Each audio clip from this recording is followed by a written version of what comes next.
পেট্রোম্যাক্সের আলোতে বসে ডিনার খাচ্ছি। সবেমাত্র ডালনার ডিমে একটা কামড় দিয়েছি, এমন সময় চৌকিদার লক্ষ্মণ জিজ্ঞেস করলো, आप लोग इमली बाबा को दर्शन नहीं करेंगे? বলতে বাধ্য হলাম যে ইমলি বাবার নামটা আমাদের কাছে একেবারেই নতুন, তাই দর্শন করার প্রশ্নটা ওঠেইনি। লক্ষ্মণ বলল, জঙ্গল বিভাগের যে জিপটা আমাদের জন্য মোতায়েন হয়েছে তার ড্রাইভারকে বললেই সে আমাদের বাবার ডেরায় নিয়ে যাবে। জঙ্গলের ভেতরেই তার কুটির, ভারী মনোরম পরিবেশ, সাধু হিসেবেও নাকি খুব উঁচু স্তরের। ভারতবর্ষের নানান জায়গা থেকে গণ্যমান্য লোকেরা এসে তাকে দেখে যান। এছাড়া আর যে ব্যাপারটা শুনে আরও কৌতূহল, সেটা হলো যে বাবার একটা পোষা কেউটে আছে। বাবার কুটিরের কাছেই একটা গর্তে থাকে, আর রোজ সন্ধেবেলা গর্ত থেকে বেরিয়ে বাবার কাছে এসে ছাগলের দুধ খায়। ধূর্যটিবাবু সব শুনে টুনে মন্তব্য করলেন যে দেশটা বুজরুকিতে ছেয়ে যাচ্ছে, বিশেষ করে ভণ্ড সাধু সন্ন্যাসীর সংখ্যা দিন দিন বিপজ্জনকভাবে বেড়ে চলেছে। পশ্চিমে যতই বিজ্ঞানের প্রভাব বাড়ছে, আমাদের দেশটা ততই নতুন করে কুসংস্কারের অন্ধকারের দিকে এগোচ্ছে। হোপলেস ব্যাপার মশাই, ভাবলে মাথায় রক্ত উঠে যায়। ভদ্রলোকের বয়স ৪৫ থেকে ৫৫-র ভেতরে। বেঁটে রোগা ফর্সা চোখা চোখা চেহারা, চোখ দুটো রীতিমতো কটা। আমার সঙ্গে আলাপ এই ভরতপুরে এসে। আমি এসেছি আগ্রা হয়ে, যাব জয়পুরে মেজদার কাছে ২ সপ্তাহের জন্য ছুটি কাটাতে। এখানে এসে ডাক বাংলোয় বা ট্যুরিস্ট লজে জায়গা না পেয়ে শেষটায় অনেক কাঠখড় পুড়িয়ে শহরের বাইরে এই ফরেস্ট রেস্ট হাউসে এসে উঠেছি। তাতে অবশ্যই আক্ষেপের কিছু নেই, কারণ জঙ্গলে ঘেরা রেস্ট হাউসে থাকার মধ্যে বেশ একটা রোমাঞ্চকর আরাম আছে। ধূর্যটিবাবু আমার একদিন আগে এসেছেন, কেন এসেছেন তা এখনও খুলে বলেননি।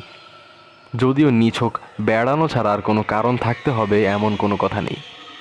আমরা দুজনে একই জিপে ঘোরাফেরা করছি।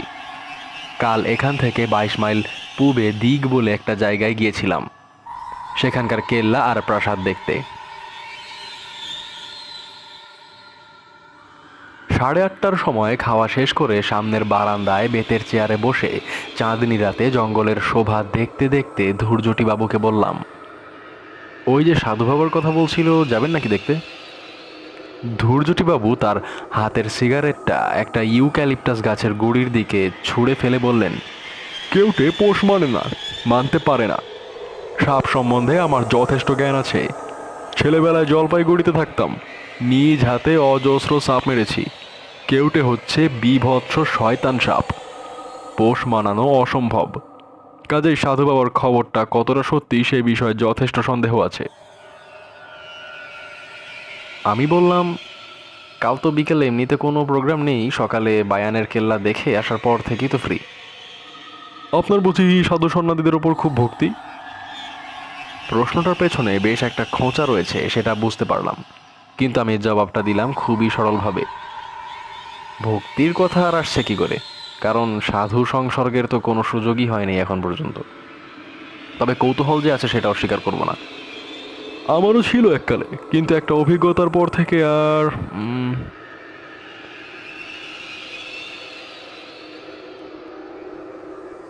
অভিজ্ঞতাটা হলো ধূর্যটি বাবুর নাকি ব্লাড প্রেশারের ব্যারাম। বছর 10 আগে তার জ্যাঠামশাইয়ের পাল্লায় পড়ে তিনি এক সাধু বাবার দেওয়া টোটকা ওষুধ খেয়ে 7 দিন ধরে অসহ্য পেটের যন্ত্রণায় ছটফট করেছিলেন, আর তার ফলে তার রক্তের চাপও নাকি গিয়েছিল বেড়ে। সেই থেকে ধূর্যটি বাবুর ধারণা হয়েছে ভারতবর্ষের শতকরা 90% সাধুই হচ্ছে আসলে ভণ্ড, অসাধু। ভদ্রলোকের বাবা বিদ্বেষটা বেশ মজার লাগছিল, তাই তাকে খানিকটা উস্কানোর জন্যই বললাম, কেউটের পোষ মানার কথা যে বলছেন, আমি আপনি পোষ মানাতে পারবো না নিশ্চয়ই, কিন্তু হিমালয়ের কোনো কোনো সাধু তো শুনেছি একেবারে বাঘের গুহায় বাঘের সঙ্গে একসঙ্গে বাস করে। শুনেছেন? দেখেছেন কি? স্বীকার করতেই হলো যে দেখিনি। দেখবেন না, এ হলো আষাঢ়ে গপ্পর দেশ। শুনবেন অনেক কিছুই, কিন্তু চাক্ষুষ দেখতে চাইলে দেখতে পাবেন না।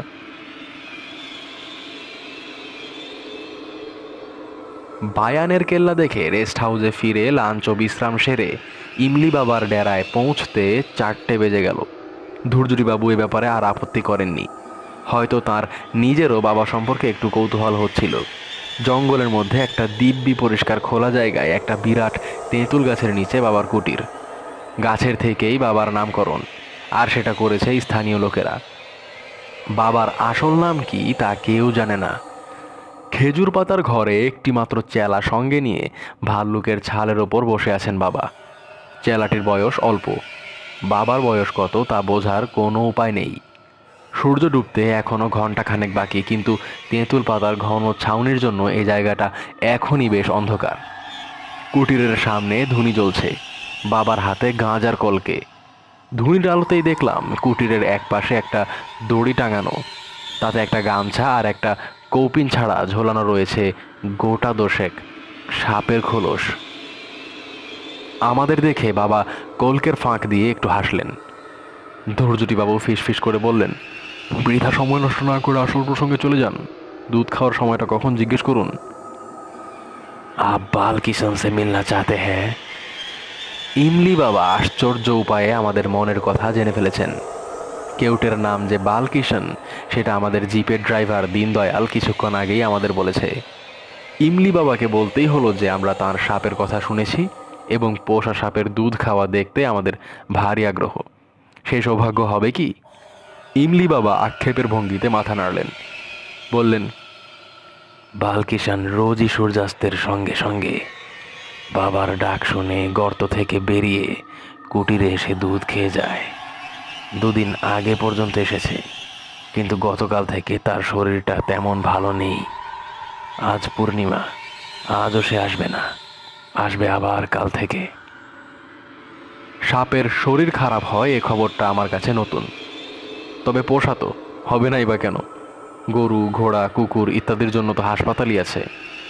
বাবার চেলা আরও একটা খবর দিল, একে তো শরীর খারাপ, তার ওপর কিছু কাঠ পিঁপড়ে নাকি তার গর্তে ঢুকে বালকিষণকে বেশ কাবু করে ফেলেছিল। সেই সব পিঁপড়ে নাকি বাবার অভিশাপে পঞ্চত্ব প্রাপ্ত হয়েছে। কথাটা শুনে ধৈর্যটিবাবু আমার দিকে আড় চোখে তাকালেন। আমি কিন্তু ইমলি বাবার দিকেই দেখছিলাম। চেহারায় তেমন কোনো বিশেষত্ব নেই, পরনে সাধারণ একটা গেরুয়া আলখাল্লা, মাথায় জটা আছে, কিন্তু তাও তেমন জবরজং কিছু নয়।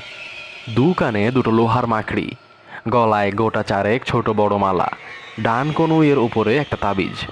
অন্য 5টা সাধু বাবার সঙ্গে খুব একটা তফাৎ নেই, কিন্তু তাও সন্ধ্যার পড়ন্ত আলোয় ধুনির পেছনে বসা লোকটার দিক থেকে কেন জানি চোখ ফেরাতে পারছিলাম না। আমরা দাঁড়িয়ে আছি দেখে চেলাটি দুটো চাটাই বার করে এনে বাবার হাত 10 দূরে বিছিয়ে দিল। কিন্তু বাবার পোশাক কেউটেকেই যখন দেখা যাবে না, তখন আর বসে কি হবে? বেশি দেরি করলে আবার ফিরতে রাত হয়ে যাবে। গাড়ি আছে ঠিকই, কিন্তু জঙ্গলের ভেতর দিয়ে রাস্তা, তার আশেপাশে জন্তু জানোয়ারেরও অভাব নেই। হরিণের পাল তো রোজই দেখছি। তাই শেষ পর্যন্ত আর বসলাম না। বাবাকে নমস্কার করতে তিনি মুখ থেকে কলকে না সরিয়ে চোখ বুজে মাথা হেঁট করে প্রতি নমস্কার জানালেন। আমরা দুজনে শখানেক গজ দূরে রাস্তার ধারে রাখা জিপের উদ্দেশ্যে রওনা দিলাম। কিছু আগেও চারদিকের গাছপালা থেকে বাসায় ফেরা পাখির কলরব শুনতে পাচ্ছিলাম। এখন সব নিস্তব্ধ। কুটির থেকে বেরিয়ে কয়েক পা গিয়ে ধৈর্যটিবাবু হঠাৎ থেমে বললেন, সবটা না হয় নাই দেখা গেল, তার গর্তটা অন্তত একবার দেখতে চাইলে হতো না? আমি বললাম, তার জন্য তো ইমলি বাবার কাছে যাওয়ার কোনো দরকার নেই। আমাদের ড্রাইভার দীনদয়াল তো বলছিল ও গর্তটা দেখেছে।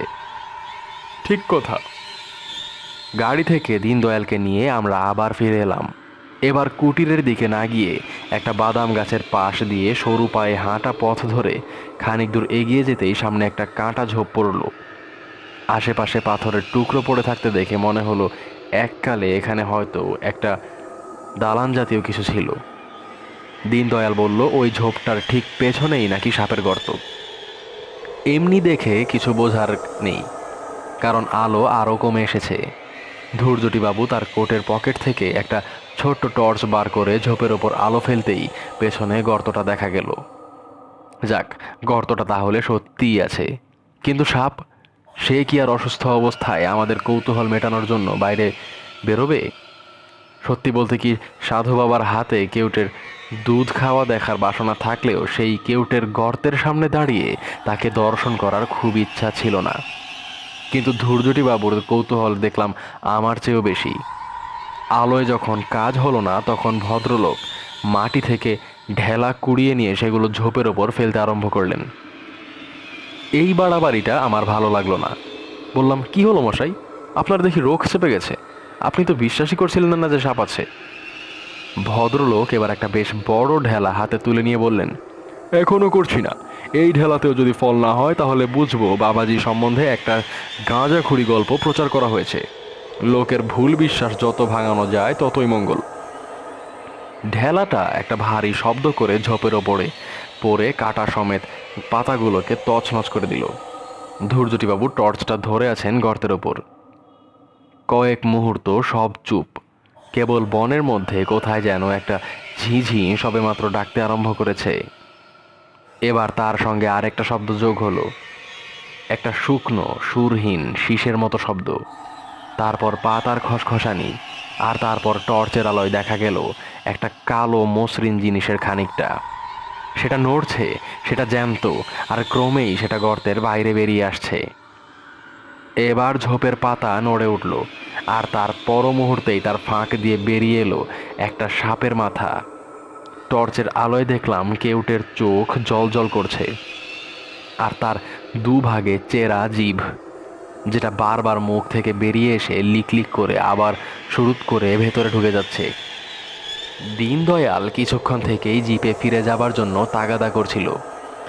এবার ধরা গলায় অনুনয়ের সুরে বলল, ছোড় দিজিয়ে বাবু, আপ তো দেখ লিয়া, আপ ওয়াপস চালিয়ে। টর্চের আলোর জন্যই বোধ হয় বালকিশন এখনও মাথাটা বার করে আমাদের দিকে চেয়ে আছে, আর মাঝে মাঝে জিভ বার করছে।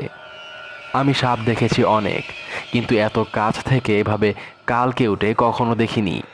আর কেউটে আক্রমণের চেষ্টা না করে চুপচাপ চেয়ে রয়েছে, এরকমও তো কখনো দেখিনি। হঠাৎ টর্চের আলোটা কেঁপে উঠে সাপের ওপর থেকে সরে গেল। তারপর যে কাণ্ডটা ঘটলো সেটার জন্য আমি একেবারেই প্রস্তুত ছিলাম না। ধৈর্যটিবাবু হঠাৎ একটা পাথরের টুকরো তুলে নিয়ে চোখের নিমেষে সেটা বালকৃষ্ণের মাথার দিকে তাক করে ছুঁড়ে মারলেন। আর তারপরেই পরপর আরও দুটো।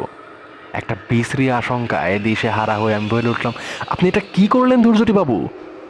ভদ্রলোক আমার পাশে দাঁড়িয়ে হাঁপাতে হাঁপাতে চাপা গলায় বেশ উল্লাসের সঙ্গে বললেন, ওয়ান কেউটেলেস। দীনদয়াল হাঁ করে বিস্ফোরিত চোখে ঝোপটার দিকে চেয়ে আছে। ধৈর্যটিবাবুর হাত থেকে টর্চটা নিয়ে আমি এবার গর্তের ওপর আলো ফেললাম। বালকিশনের অসাড় দেহের খানিকটা অংশ দেখা যাচ্ছে। ঝোপের পাতায় লেগে রয়েছে সাপের মাথা থেকে ছিটকিয়ে বেরোনো খানিকটা রক্ত। এর মধ্যে কখন যে ইমলি বাবা আর তার চেলা এসে আমাদের পেছনে দাঁড়িয়েছে তা বুঝতেই পারিনি। ধৈর্যটিবাবুই প্রথম পেছনে ফিরলেন। তারপর আমিও ঘুরে দেখি বাবা হাতে একটা যষ্টি নিয়ে আমাদের থেকে হাত দশেক দূরে একটা বেঁটে খেজুর গাছের পাশে দাঁড়িয়ে ধৈর্যটিবাবুর দিকে এক দৃষ্টে চেয়ে আছেন। বাবা যে এত লম্বা সেটা বসা অবস্থায় বুঝতে পারিনি, আর তার চোখের চাহনির বর্ণনা দেওয়ার ক্ষমতা আমার নেই। শুধু এইটুকু বলতে পারি যে বিস্ময়, ক্রোধ আর বিদ্বেষ মেশানো এমন চাহনি আমি কারো চোখে দেখিনি। বাবার ডান হাতটা এবার সামনের দিকে উঠে এলো, এখন সেটা নির্দেশ করছে ধৈর্যটিবাবুর দিকে। হাতের তর্জনীটা এবার সামনের দিকে বেরিয়ে এসে নির্দেশটা আরও স্পষ্ট হলো। এই প্রথম দেখলাম বাবার আঙুলের এক একটা নখ প্রায় 2 ইঞ্চি লম্বা। কার কথা মনে পড়ছে বাবাকে দেখে? ছেলেবেলায় দেখা বিডন স্ট্রিটে আমার মামা বাড়ির দেয়ালে টাঙানো রবি বর্মার আঁকা একটা ছবি। দুর্বাসা মুনি অভিশাপ দিচ্ছেন শকুন্তলাকে, ঠিক এইভাবে হাত তোলা, চোখে ঠিক এই চাহনি। কিন্তু অভিশাপের কথা কিছু বললেন না ইমলি বাবা। তার গভীর চাপা গলায় হিন্দিতে তিনি যা বললেন তার মানে হলো, একটা বালকিশন গেছে তাতে কি হলো, আরেকটা আসবে। বালকিশনের মৃত্যু নেই, বালকিশন অমর। ধৈর্যটিবাবু তাঁর ধুলো মাখা হাত রুমালে মুছে আমার দিকে ফিরে বললেন, চলুন। বাবার চেলা এসে গর্তের মুখ থেকে কেউটের মৃতদেহটা বার করে নিল, বোধ হয় তার সৎকারের ব্যবস্থার জন্য। সাপের দৈর্ঘ্য দেখে আমার মুখ থেকে আপনা থেকে একটা বিস্ময়সূচক শব্দ বেরিয়ে পড়ল। কেউটে যে এত লম্বা হতে পারে তা আমার ধারণাই ছিল না। ইমলি বাবা ধীরে ধীরে তার কুটিরের দিকে চলে গেলেন। আমরা তিনজন গিয়ে জিপে উঠলাম। রেস্ট হাউসে ফেরার পথে ধৈর্যটিবাবুকে গুম হয়ে বসে থাকতে দেখে তাকে একটা কথা না বলে পারলাম না। বললাম, সাপটা যখন লোকটার পোষা আর আপনার কোনো অনিষ্টও করছিল না, তখন ওটাকে মারতে গেলেন কেন?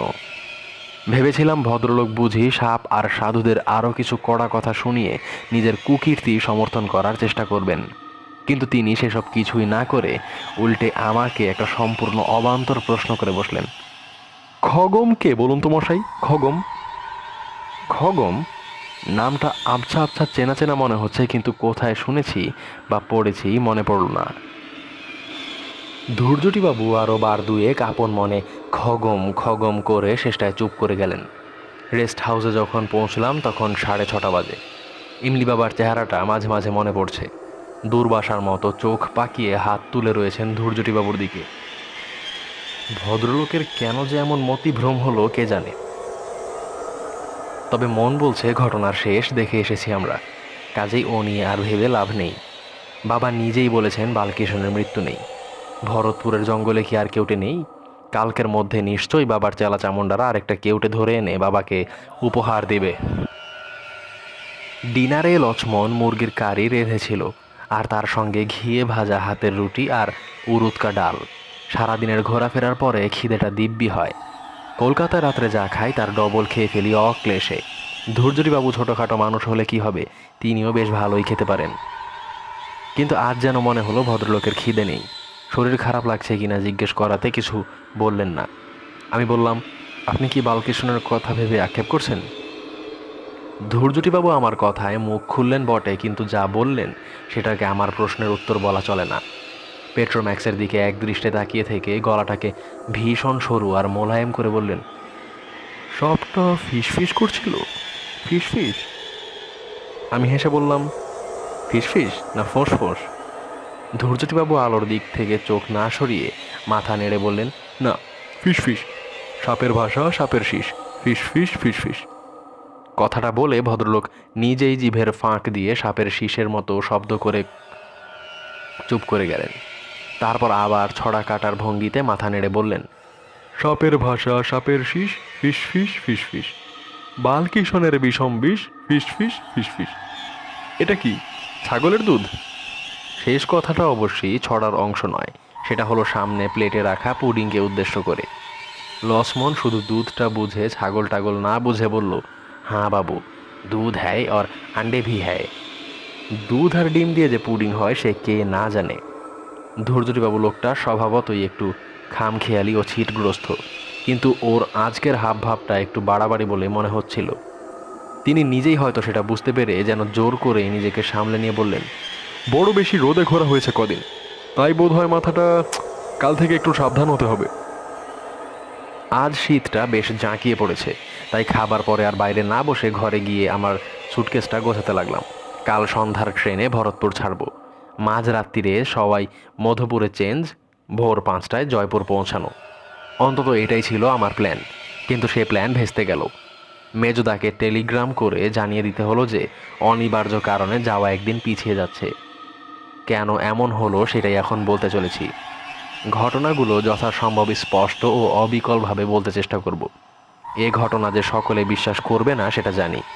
প্রমাণ যাতে হতে পারত সেই জিনিসটা ইমলি বাবার কুটিরের 50 হাত উত্তরে হয়তো এখনও মাটিতে পড়ে আছে। সেটার কথা ভাবলেও আমার গা শিউরে ওঠে। কাজে সেটা প্রমাণ হিসেবে হাতে করে তুলে নিয়ে আসতে পারিনি, তাতে আর আশ্চর্য কী।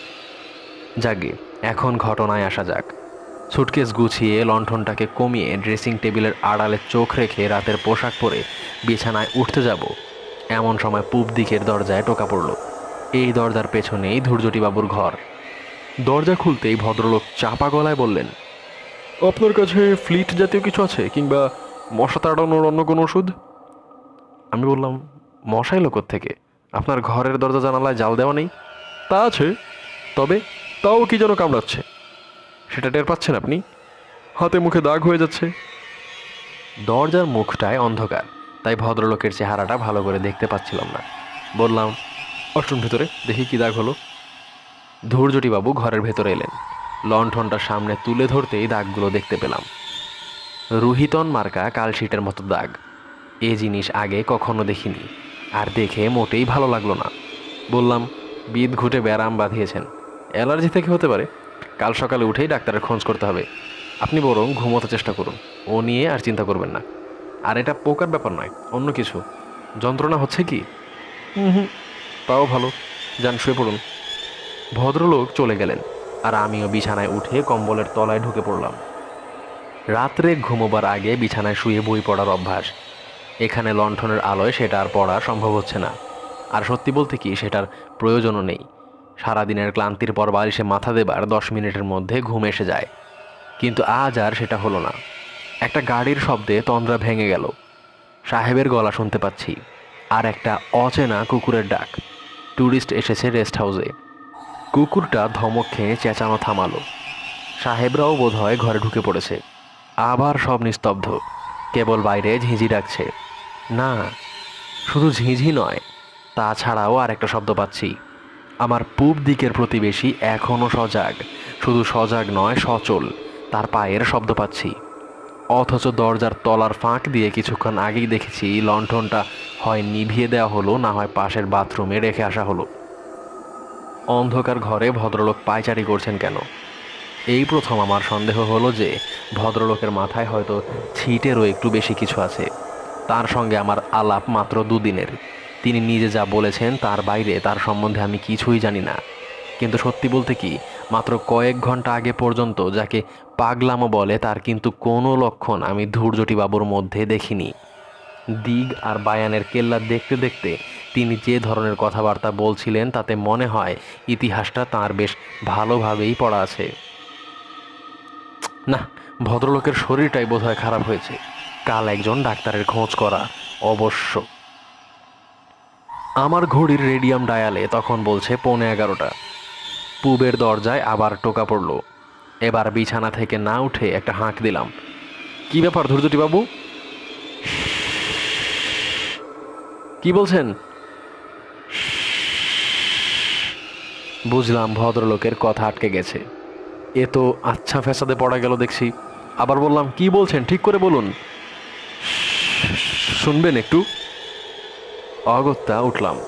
দরজা খুলতে ভদ্রলোক এমন একটা ছেলে মানুষের মতো প্রশ্ন করলেন যে আমার বেশ বিরক্তই লাগলো। আচ্ছা, সাপ কি দন্তস? আমি আমার বিরক্তি লুকাবার কোনো চেষ্টা করলাম না। আপনি এইটে জানবার জন্য এত রাত্রে দরজা ধাক্কালেন? দন্তস? আজ্ঞে হ্যাঁ, সাপ মানে যখন সর্প, স্নেক, তখন দন্তস। আর তালব্যস্য? সেটা অন্য সাপ। তার মানে অভিশাপ? হ্যাঁ, অভিশাপ। থ্যাংক ইউ, শুয়ে পড়ুন। ভদ্রলোকের অবস্থা দেখে আমার একটু মায়া হচ্ছিল। বললাম, আপনাকে বরং একটা ঘুমের ওষুধ দিই। ও জিনিসটা আমার কাছে আছে, খাবেন? না, শীতকালে এমনিতেই ঘুমোই, শুধু সন্ধ্যা সূর্যাস্তের সময়। ভদ্রলোককে বাধা দিয়ে বললাম, আপনার জিভে কিছু হয়েছে নাকি? কথা আটকে যাচ্ছে কেন? আপনার টর্চটা একবার দিন তো। ভদ্রলোকের পেছনে পেছনে আমিও ওর ঘরে ঢুকলাম। টর্চটা ড্রেসিং টেবিলের ওপর রাখা ছিল। সেটা জেলে ভদ্রলোকের মুখের সামনে ধরতেই তিনি হাঁ করে জিভটা বার করে দিলেন। জিভে কিছু যে একটা হয়েছে সেই বিষয়ে সন্দেহ নেই।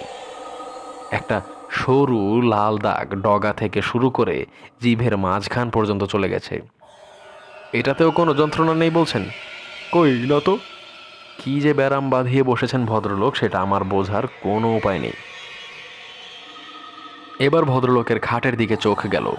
বিছানার পরিপাটি ভাব দেখে বুঝলাম তিনি এখনও পর্যন্ত খাটে ওঠেননি। বেশ কড়া সুরে বললাম, আপনাকে শুতে দেখে তারপর আমি নিজের ঘরে যাব। আর জোর হাত করে অনুরোধ করছি, আর দরজা ধাক্কা দিবেন না।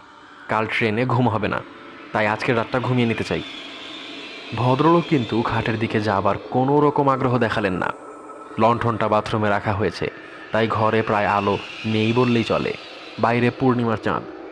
উত্তরের জানালা দিয়ে ঘরের মেঝেতে জ্যোৎস্না এসে পড়েছে। তারই প্রতিফলিত আলোয় ধূর্যটিবাবুকে দেখতে পাচ্ছি। স্লিপিং স্যুট পরে দাঁড়িয়ে আছেন, আর মাঝে মাঝে ঠোঁট ফাঁক করে শীষ দেওয়ার মতো শব্দ করছেন। আমি আসবার সময় কম্বলটা গায়ে জড়িয়ে এসেছি, অথচ ধূর্যটিবাবু দিব্যি গরম টরম কিছু না পরে দাঁড়িয়ে আছেন। ভদ্রলোক শেষটায় যদি সত্যি একটা গোলমেলে অসুখ বাঁধিয়ে বসেন, তাহলে তো তাকে ফেলে আমার পক্ষে যাওয়াও মুশকিল হবে। বিদেশে বিভুঁইয়ে একজন বাঙালি বিপদে পড়লে আরেকজন তার জন্য কিছু না করে সরে পড়বে, এ তো হতে পারে না। আরেকবার তাকে বিছানায় শুতে বলেও যখন কোনো ফল হলো না, তখন বুঝলাম ওর হাতটা ধরে টেনে নিয়ে জোর করে শুইয়ে দেওয়া ছাড়া আর কোনো রাস্তা নেই। কিন্তু তার হাতটা ধরা মাত্র আমার শরীরে এমন একটা প্রতিক্রিয়া হলো যে আমি চমকে 3 হাত পিছিয়ে গেলাম। ধূর্যটিবাবুর শরীর বরফের মতো ঠান্ডা। জ্যান্ত মানুষের শরীর এত ঠান্ডা হতে পারে এ আমি কল্পনাই করতে পারিনি। আমার অবস্থা দেখেই বোধহয় ধূর্যটিবাবুর ঠোঁটের কোণে একটা হাসির ভাব ফুটে উঠল।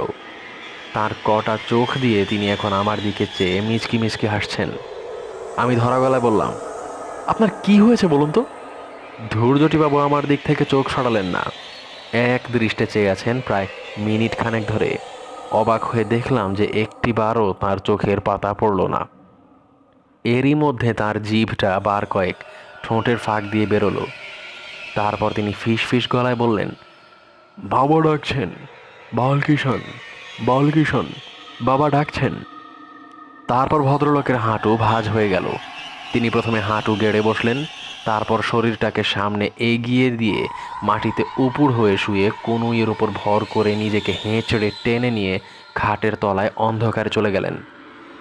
আমি বেশ বুঝতে পারছিলাম আমার সমস্ত শরীর ঘামে ভিজে গেছে, হাত পা ঠক ঠক করে কাঁপছে, আমি আর দাঁড়িয়ে থাকতে পারছি না। ভদ্রলোক সম্বন্ধে দুশ্চিন্তা কেটে গিয়ে এখন যেটা অনুভব করছি সেটা অবিশ্বাস আর আতঙ্কে মেশানো একটা অদ্ভুত ভয়াবহ ভাব। নিজের ঘরে ফিরে এলাম। দরজাটা বন্ধ করে খিল লাগিয়ে আপাদমস্তক কম্বল মুড়ি দিয়ে কিছুক্ষণ শুয়ে থাকার পর কাঁপুনিটা কমল, চিন্তাটা একটু পরিষ্কার হলো। ব্যাপারটা কোথায় গিয়ে দাঁড়িয়েছে এবং চোখের সামনে যা ঘটতে দেখছি তা থেকে কী সিদ্ধান্তে পৌঁছানো যায় সেটা একবার ভেবে দেখলাম। আজ বিকেলে আমার সামনে ধূর্যটিবাবু ইমলি বাবার পোষা কেউটেকে পাথরের ঘায়ে মেরে ফেললেন। তারপরে ইমলি বাবা ধূর্যটিবাবুর দিকে আঙুল দেখিয়ে বললেন, একটা বালকিষণ গেছে, তার জায়গায় আরেকটা বালকিষণ আসবে। সেই দ্বিতীয় বালকিষণটা কি সাপ না মানুষ, নাকি সাপ হয়ে যাওয়া মানুষ? ধূর্যটিবাবুর সর্বাঙ্গে চাকা চাকা দাগগুলো কি? জিভের দাগটা কি? সেটা কি 2 ভাগে ভাগ হয়ে যাবার আগের অবস্থা? তার শরীর এত ঠান্ডা কেন? তিনি খাটে না শুয়ে খাটের তলায় ঢুকলেন কেন? হঠাৎ বিদ্যুতের ঝলকের মতো একটা জিনিস মনে পড়ে গেল, খগম। ধূর্যটিবাবু জিজ্ঞেস করেছিলেন খগমের কথাটা। নামটা চেনা চেনা লাগছিল কিন্তু বুঝতে পারিনি। এখন মনে পড়ে গেছে, ছেলেবেলায় পড়া মহাভারতের একটা গল্প। খগম নামে এক তপস্বী ছিলেন। তার শাপে অভিশাপে তার বন্ধু সহস্রপাদ মুনি ঢোড়া সাপ হয়ে যান। খগম, সাপ, অভিশাপ সব মিলে যাচ্ছে, তবে তিনি হয়েছিলেন ঢোড়া আর ধূর্যটিবাবু কি? আমার দরজায় আবার কে যেন ধাক্কা দিচ্ছে, উপর দিকে নয়, তলার দিকে, চৌকাঠের ঠিক ওপরে। 1 বার, 2 বার, 3 বার আমি বিছানা থেকে নড়লাম না। দরজা আমি খুলব না, আর না। আওয়াজ বন্ধ হলো। আমি দম বন্ধ করে কান পেতে আছি। এবার কানে এলো শিসের শব্দ। দরজার কাছ থেকে ক্রমে সেটা দূরে সরে গেল। এবার আমার নিজের হৃদস্পন্দন ছাড়া আর কোনো শব্দ নেই। ওটা কি? একটা চিঁ চিঁ শব্দ, একটা তীক্ষ্ণ মিহি আর্তনাদ। ইঁদুর নাকি? এখানে ইঁদুর আছে, প্রথম রাত্রেই দেখেছি আমার ঘরে। পরদিন লক্ষ্মণকে বলাতে সে রান্নাঘর থেকে একটা ইঁদুর ধরা কলে জ্যান্ত ইঁদুর দেখিয়ে নিয়ে গেল। আর্তনাদ ক্রমে মিলিয়ে এসে আবার নিস্তব্ধতা। 10 মিনিট গেল, ঘড়ি দেখলাম 1:45। ঘুম যে কোথায় উধাও হয়েছে জানি না। জানালা দিয়ে বাইরের গাছপালা দেখা যাচ্ছে। চাঁদ বোধ হয় ঠিক মাথার উপরে। একটা দরজা খোলার শব্দ। পাশের ঘরে ধূর্যটিবাবু বারান্দায় যাবার দরজাটা খুলেছেন। আমার ঘরের যেদিকে জানালা বারান্দা সেদিকেও দরজা আছে। ধূর্যটিবাবুর ঘরেও তাই। বারান্দা থেকে নেমে 20 হাত গেলেই গাছপালা শুরু হয়। ধূর্যটিবাবু বারান্দায় বেরিয়েছেন। কোথায় যাচ্ছেন তিনি? কি মতলব তার? আমি এক দৃষ্টে জানালার দিকে চেয়ে রইলাম। শিসের শব্দ পাচ্ছি, সেটা ক্রমশ বাড়ছে। এবার সেটা ঠিক আমার জানালার বাইরে। জানালাটা ভাগ্যিস জালে ঢাকা, নইলে একটা কি যেন জিনিস জানালার তলার দিক থেকে ওপরে উঠছে। খানিকটা উঠে থেমে গেল। একটা মাথা, লণ্ঠনের আবছা আলোয় দুটো জলজলে কটা চোখ, নিষ্পলক দৃষ্টিতে চোখ দুটো আমার দিকে চেয়ে আছে। প্রায় মিনিট খানেক এইভাবে থাকার পর একটা কুকুরের ডাক শোনা মাত্র মাথাটা বাঁ দিকে ঘুরে পরক্ষণে আবার নিচের দিকে নেমে অদৃশ্য হয়ে গেল। কুকুরটা ডাকছে, পরিত্রাহী চিৎকার। এবার একটা ঘুম জড়ানো সাহেবী গলায় ধমকের আওয়াজ পেলাম। একটা কাতর গোঙানির সঙ্গে কুকুরের ডাকটা থেমে গেল। তারপর আর কোনো শব্দ নেই। আমি মিনিট 10 ইন্দ্রিয়গুলোকে সজাগ রেখে শুয়ে রইলাম। কানের মধ্যে আজই রাত্রে শোনা একটা ছড়া বারবার ফিরে আসছে। সাপের ভাষা, সাপের শীষ, ফিস ফিস ফিস ফিস, বালকিশনের বিষম বিষ, ফিস ফিস ফিস ফিস। ক্রমে সেই ছড়াটাও মিলিয়ে এলো। বুঝতে পারলাম একটা ঝিমঝিমে অবসন্ন ভাব আমাকে ঘুমের দিকে টেনে নিয়ে যাচ্ছে। ঘুমটা ভাঙলো সাহেবদের চেঁচামেচিতে। ঘড়িতে দেখি 6:10। কিছু একটা গন্ডগোল বেঁধেছে। তাড়াতাড়ি উঠে গিয়ে একটা গরম কাপড় চাপিয়ে বাইরে এসে শ্বেতাঙ্গ আগন্তুকদের সাক্ষাৎ পেলাম। দুজন যুবক, আমেরিকান, ডাকনাম ব্রুস আর মাইকেল। তাদের পোষা কুকুরটা কাল রাত্রে মারা গেছে। কুকুরটাকে নিজেদের ঘরেই নিয়ে শুয়েছিল, তবে ঘরের দরজা বন্ধ করেনি। ওরা সন্দেহ করছে রাত্রে বিছে বা সাপ জাতীয় বিষাক্ত কিছু এসে কামড়ানোর ফলে এই দশা। মাইকেলের ধারণা কাকড়া বিছে, কারণ শীতকালে সাপ বেরোয় না, সেটা সকলেই জানে। আমি আর কুকুরের ওপর সময় নষ্ট না করে বারান্দার উল্টো দিকে ধূর্যটিবাবুর ঘরের সামনে গিয়ে হাজির হলাম। দরজা খোলা রয়েছে। ঘরের মালিক ঘরে নেই। লক্ষ্মণ রোজ ভোর 5:30টায় উঠে উনুন ধরিয়ে চায়ের জল গরম করে। তাকে জিজ্ঞেস করতে সে বলল ধূর্যটিবাবুকে সে দেখেনি। নানা রকম আশঙ্কা মনের মধ্যে ঘুরপাক খাচ্ছে। যে করে হোক ভদ্রলোককে খুঁজে বার করতেই হবে। পায়ে হেঁটে আর কত দূর যাবেন তিনি? কিন্তু চারপাশের জঙ্গলে অনেক খোঁজাখুঁজি করেও তার কোনো খোঁজ পাওয়া গেল না। 10:30টায় জিপ এলো। আমি ড্রাইভারকে বললাম পোস্ট অফিসে যাব, জয়পুরে টেলিগ্রাম করতে হবে। ধূর্যটিবাবুর রহস্য সমাধান না করে ভরতপুর ছাড়া যাবে না। মেজদাকে টেলিগ্রাম করে ট্রেনের টিকিট একদিন পিছিয়ে রেস্ট হাউসে ফিরে এসে শুনলাম তখনও পর্যন্ত ধূর্যটিবাবুর কোনো খবর পাওয়া যায়নি। আমেরিকান দুটি তাদের মরা কুকুরটাকে কবর দিয়ে এর মধ্যেই তল্পিতল্পা গুটিয়ে উধাও। সারা দুপুর রেস্ট হাউসের আশেপাশে ঘোরাফেরা করলাম। জিপটা আমার আদেশ মতোই আবার বিকেলে এসে হাজির হলো। একটা মতলব ছিল মাথায়, মন বলছিল সেটাই হয়তো ফল হবে। ড্রাইভারকে বললাম ইমলি বাবার কাছে চলো। কাল যেমন সময় এসেছিলাম আজও প্রায় সেই একই সময়ে গিয়ে পৌঁছলাম বাবার কুটিরে। বাবা কালকের মতো ধুনি জ্বালিয়ে বসে আছেন। শিষ্য আজ আরও দুটি বেড়েছে, তার মধ্যে একজন মাঝবয়সী, অন্যটি ছোকরা। বাবা আমাকে দেখেই ঘাড় বেঁকিয়ে নমস্কার জানালেন। কালকের সেই ভস্ম করা চাহনির সঙ্গে আজকের চাহনির কোনো মিল নেই। আমি আর সময় নষ্ট না করে বাবাকে সরাসরি জিজ্ঞেস করলাম আমার সঙ্গে কাল যে ভদ্রলোকটি এসেছিলেন তার কোনো খবর তিনি দিতে পারেন কি না। বাবার মুখ প্রসন্ন হাসিতে ভরে গেল। বললেন, খবর আছে বই কি। তোমার দোস্ত আমার আশা পূর্ণ করেছে। সে আমার বালকিশনকে আবার ফিরিয়ে এনেছে। এই প্রথম চোখে পড়ল বাবার ডান পাশে রাখা রয়েছে একটি পাথরের বাটি। সেই বাটিতে যে সাদা তরল পদার্থটা রয়েছে সেটা দুধ ছাড়া আর কিছুই নয়। কিন্তু সাপ আর দুধের বাটি দেখতে তো আমি এত দূর আসিনি। আমি এসেছি ধূর্যটি প্রসাদ বসুর খোঁজে। লোকটা তো আর হাওয়ায় মিলিয়ে যেতে পারে না। তার অস্তিত্বের একটা চিহ্নও যদি দেখতে পেতাম তবু খানিকটা নিশ্চিত হওয়া যেত। ইমলি বাবা মানুষের মনের কথা বুঝে ফেলতে পারেন, এটা আগেও দেখেছি। গাঁজার কলকেতে বড় রকম একটা টান দিয়ে সেটা পাশের প্রৌঢ় চেলার হাতে চালান দিয়ে বললেন, তোমার বন্ধুকে তো তুমি আর আগের মতো ফিরে পাবে না, তবে তার স্মৃতিচিহ্ন সে রেখে গেছে। সেটা তুমি বালকিশনের ডেরার 50 পা দক্ষিণে পাবে। সাবধানে যেও, অনেক কাঁটা গাছ পড়বে পথে। বাবার কথা মতো গেলাম বালকিশনের গর্তের কাছে। সেই গর্তে এখন সাপ আছে কি না সেটা জানার আমার বিন্দু মাত্র কৌতূহল নেই। আকাশের ডুবু ডুবু সূর্যের দিকে চেয়ে হিসাব করে দক্ষিণ দিক ধরে এগিয়ে গেলাম। ঘাস